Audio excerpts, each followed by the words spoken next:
Hello friends, welcome to SK channel. ఈ వీడియోలో మనము భగీరథుడు గంగమ్మ కోసం తపస్సు చేసిన చోటు, అలాగే కాశీ విశ్వనాథ టెంపుల్ని చూడబోతున్నాము ఫ్రెండ్స్. చార్ధామ్ యాత్రలో 4వ రోజు మనం ఉత్తరకాశీలోని కాశీ విశ్వనాథ్ టెంపుల్కి వచ్చేసినాం ఫ్రెండ్స్. చూస్తురు కదా ఫ్రెండ్స్, ఇక విశ్వనాథుడి టెంపుల్ ఎదురుగానే అమ్మవారి టెంపుల్ చూసిరు కదా.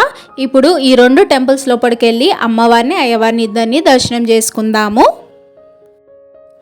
ఈ టెంపుల్ని ఫస్ట్ పరశురాముడు నిర్మించాడు అనేసి అని చెప్తూ ఉంటారనమాట. ఒకవేళ మన ఛానల్కి ఫస్ట్ టైం విజిట్ చేసినట్టయితే ప్లీజ్ లైక్ చేయండి, షేర్ చేయండి, అట్లనే సబ్స్క్రైబ్ చేసి మన ఛానల్ని సపోర్ట్ చేసి చేయండి ఫ్రెండ్స్. మా అదృష్టం ఏంటంటే మేము వెళ్ళిన రోజు సోమవారం అనమాట. చాలా హ్యాపీగా అనిపించింది మాకు. ఇక స్వామి వారికి బిల్వపత్రాలతో పూజ చేద్దామని ఇట్లా కొనుక్కొని తీసుకెళ్తున్నాం. కొన్నేమో ఇంటి దగ్గర నుంచే తెచ్చుకున్నాం అనమాట. సో ఇవి 2 కలిపి స్వామి వారికి పూజ చేద్దామనేసి అని అనుకున్నాము. ఇప్పుడు మనం లోపలికి వెళ్ళిపోదాము. ఇక్కడ స్వామివారు స్వయంభూగా వెలిసారంట ఫ్రెండ్స్.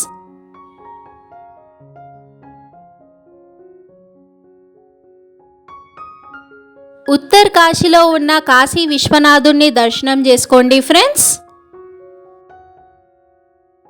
ఇక స్వామివారిని దర్శనం చేసుకొని కిందికి రాగానే ఇలా అమ్మవారిది కూడా ఒక టెంపుల్ ఉంటుంది అనమాట. ఇక్కడ అమ్మవారి యొక్క త్రిశూలం ఉంటుంది ఫ్రెండ్స్, చాలా పెద్దగా ఉంటుంది. చూసేసేయండి మీరు కూడా. చాలా శక్తివంతమైన త్రిశూలం అనమాట ఇది.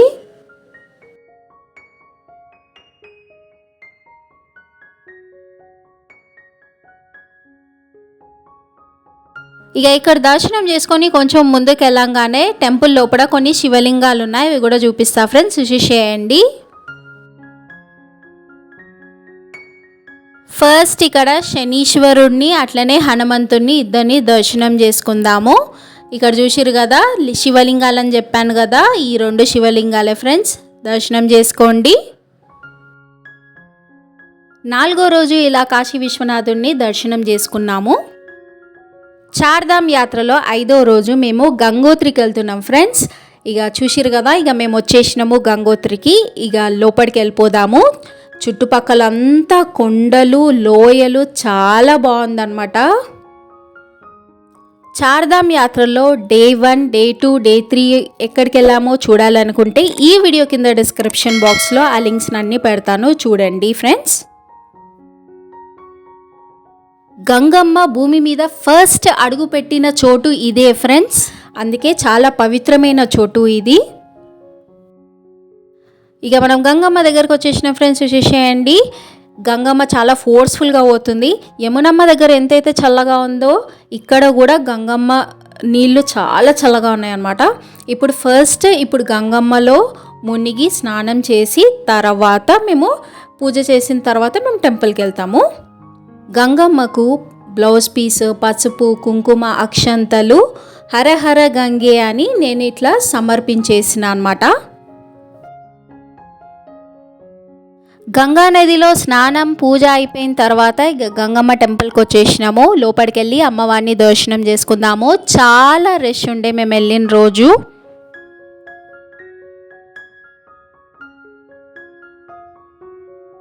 ఇక గంగమ్మని దర్శనం చేసుకోండి ఫ్రెండ్స్. చూసిరు కదా ఫ్రెండ్స్. ఇక తర్వాత మనము భగీరథుడు గంగమ్మ కోసం తపస్సు చేసిన చోటుకు వచ్చినాం అనమాట. ఇక్కడ లెఫ్ట్ సైడ్ ఉన్నాడు కదా భగీరథుడు, ఆ స్వామిని దర్శనం చేసుకోండి ఫ్రెండ్స్. చార్ధామ్ యాత్రలో 4వ రోజు అలాగే 5వ రోజు మేము ఎక్కడికి వెళ్ళారో చూసిరు కదా ఫ్రెండ్స్. ఈ వీడియోనైతే ఇక్కడికి ఏం చేస్తున్నా ఫ్రెండ్స్. మరొక వీడియోతో నేను మళ్ళీ మీ ముందుకు వస్తా. Thank you for watching.